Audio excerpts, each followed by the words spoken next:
Me arrumar aqui, estilo Se Boris arruma Casoy. e vamos ser sério agora, porque tem notícia séria, cara. A gente já começa indo ao Rio de Janeiro. Ontem teve empate, né? Botafogo e Vasco, mas antes do jogo pipocou uma notícia que daquelas que a gente vem cobrindo essa história, né, na situação do Botafogo, que muita gente não se ligou ainda. Eu tenho percebido do que tá acontecendo e acho bom se ligar, porque o Botafogo periga e periga feio a sua continuidade, cara, do jeito que é feito hoje. E mais um episódio se desenrolou ontem. E para isso a gente vai ao GE, Felipe, ó. Eagle diz que tem créditos de 305 milhões junto à SAF do Botafogo por causa de conduta ilícita de Textor. Entender essa história. A disputa judicial entre Eagle Football Holdings e a SAF do Botafogo teve um novo capítulo nessa quarta-feira.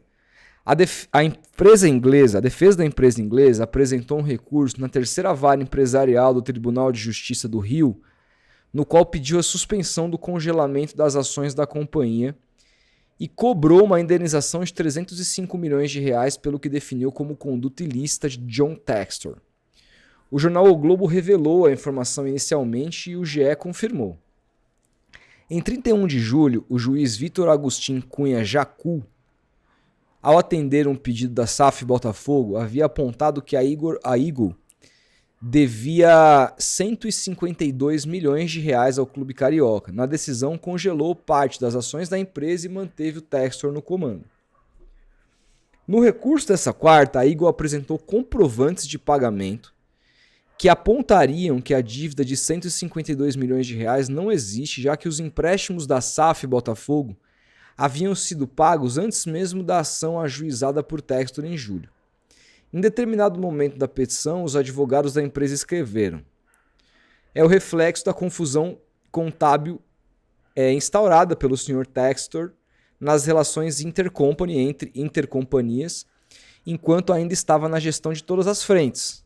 Assim, ao mover execuções não lastreadas e inseridas em uma confusa computabilidade única, o Sr. Textor procura se servir de processos para pressionar a Igor, tô falando a Igor 3K, porra, e com isso se escantelar do poder pelo tempo que conseguir.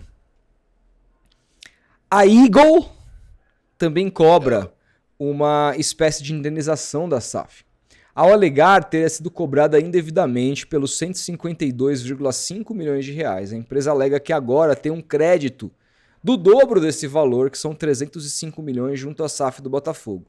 O embasamento é o artigo 940 do Código de Processo Civil, que diz o seguinte: aquele que demandar por uma dívida já paga no todo ou em parte, sem ressalvar as quantias recebidas ou pedir mais do que for devido, ficará obrigado a pagar ao devedor, no primeiro caso, o dobro do que houver cobrado, e no segundo, o equivalente do que dele exigir, salvo se houver prescrição. A Eagle, empresa multiclube de Textor, passou a enfrentar problemas com a crise financeira do Lyon. Para evitar o rebaixamento, o empresário americano foi retirado do comando do clube francês. Desde então, a nova direção da Eagle tenta tirar Textor também do comando do Botafogo. As duas partes brigam na justiça carioca. Bom, para quem não tá sacando o que tá acontecendo, a gente já fez um corte sobre isso longo na semana passada, mas basicamente hoje o Botafogo tem dificuldade de seguir operando com as receitas que tem, com o que o Botafogo deve com relação inclusive a pagamento de transações de atletas que o Botafogo já adquiriu e ainda não pagou.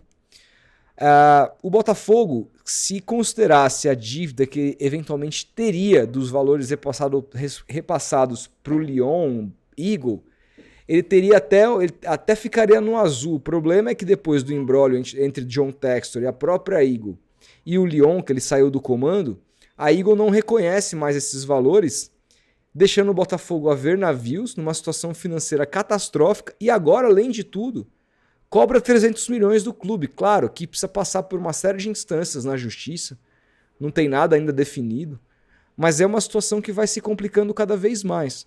É verdade, o Botafogo gastou muito dinheiro esse ano e também tem muitos ativos que ele pode eventualmente se livrar para tentar bater um pouco da dívida, mas segundo a apuração do jornal O Globo da semana passada, a situação atual do Botafogo periga a continuidade de existência do clube. É uma coisa muito grave. Que a gente tá olhando pro campo, empatou com o Vasco, porque roubaram o Vasco porque o cara deu um pontapé no juiz. Tudo isso é verdade. Mas hoje o Botafogo vive um problema muito mais grave fora do campo para continuar existindo. E eu tô sentindo que tá se dando pouco valor para isso, né, Felipe?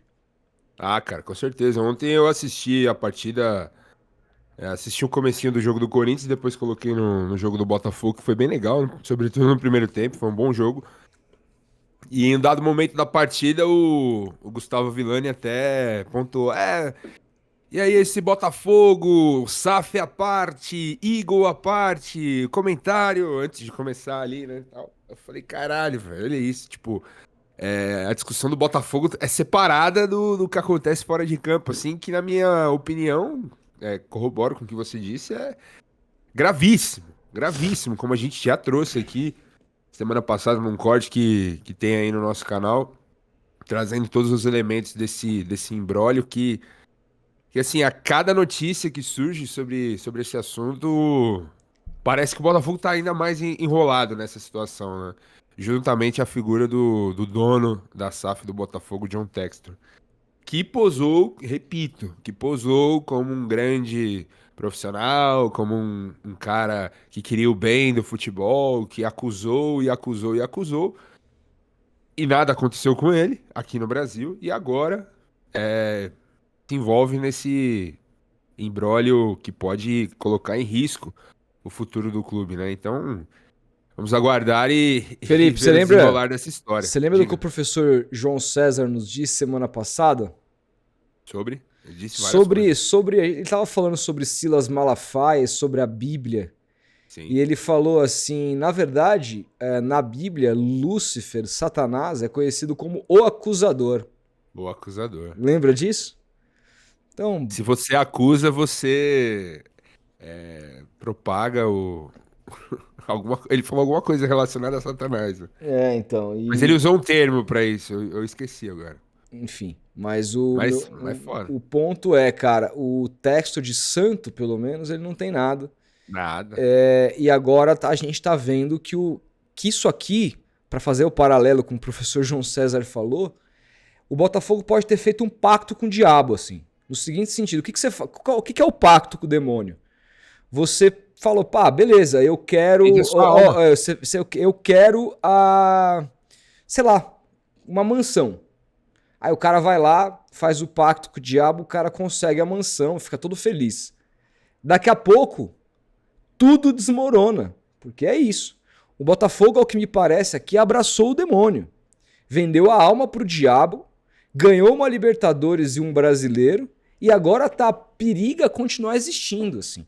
Parece muito alarmista, tá? Mas a gente leu uma série de matérias, tem cortes sobre isso aqui de semana passada que explica toda a complexidade do caso e o quanto hoje o Botafogo está em estado de perigo iminente. Por conta das suas dívidas, por conta da falta de receitas e de ter que arcar com dívidas de curto prazo que vão pipocar, que são de origem de outros clubes. Eu já expliquei isso aqui.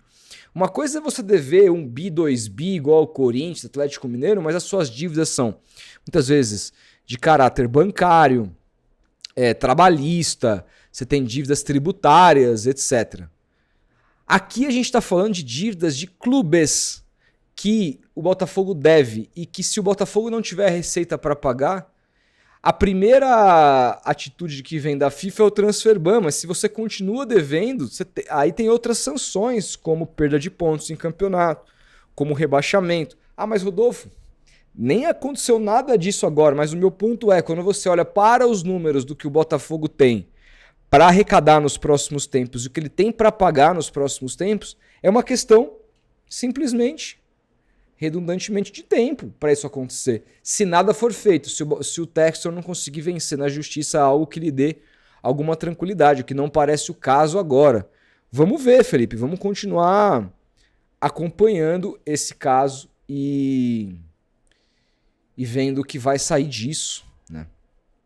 O próprio torcedor fica ansioso, né? É. de saber, pô, caramba, experimentamos o céu, fomos para o Mundial, vencemos o PSG, fizemos uma boa campanha e tudo mais, o Botafogo grande de novo, com bons jogadores, contratando jogadores no mercado e tudo mais. E aí, de repente, se vê no meio disso o que pode ameaçar a continuidade desse processo. Então, é como eu disse, segunda, cara, é mais uma prova que SAF não é garantia de absolutamente nada. Pelo contrário, pode ser até um problema maior do que você se estruturar organicamente, digamos assim.